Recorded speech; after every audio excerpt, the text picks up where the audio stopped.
ইসলামের মর্যাদা, ইসলামের বাপ ভঙ্গি আমাদের থেকে হারায় গেছে। কাঠ পাইয়া কত বাপ মনে হয় বুঝাইতে পারেনি। কাঠ পাইলে বাপ বাড়ে না বাড়ে না? আরে ভাঙ্গেই কয়া ফেলাই পদস্থ, কাঠ পাইলে বাপ বাড়ে না?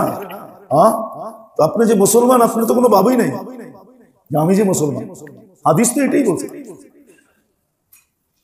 বাপ শুনামো কোনটা ছিল, হাদিস থেকে শুনাইতেছে।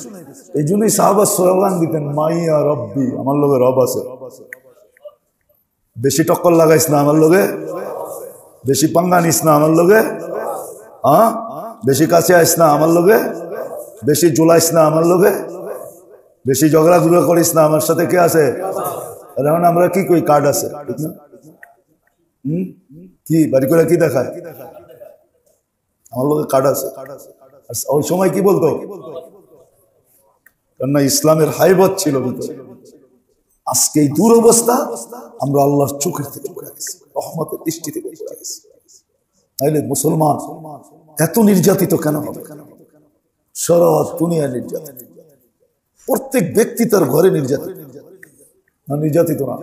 হ্যাঁ, স্বামীর হাতে স্ত্রী, স্ত্রীর হাতে স্বামী, সন্তানের হাতে মা বাবা, মা বাবার হাতে সন্তান, সব নির্যাতিত, সবাই নির্যাতনের শিকার, ঠিক না? হ্যাঁ, নিজের দেশে নিজে নির্যাতিতের শিকার। আমি তো বলি, এতটুক তো সাহস করে বলি, সবটি তো বলি না, আঙ্গুল উঠায় অনেকজনে, কিন্তু এতটুক তো সাহস করে বলি যে এই পোশাকে আমার দেশে আমাকে ডেলি যতবার আঙ্গুল সইতে হয়, এই পোশাকে যতবার আঙ্গুল সইতে হয়, আমি 99 দেশ ঘুরা দেখছি, একবারও কেউ আমার এই পোশাকের উপর আঙ্গুল উঠায় না। আমার দেশে আমাকে ডেলি যতবার এই পোশাকের উপরে আঙ্গুল উঠাই দেখতে হয়, অথচ আমার দেশ, আমি এই দেশের নাগরিক, এই মাটির সমান, এই ভাষায় কথা বলি, কম দেই বেশি দেই, এই সরকারকে ট্যাক্স দেই,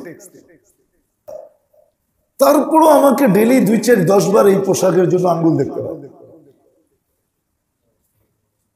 কেমন আমরা করছি?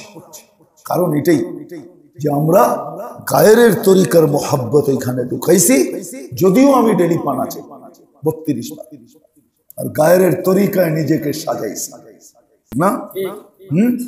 সন্তান এখন মা বাবারে পিটায়, হাসেন না?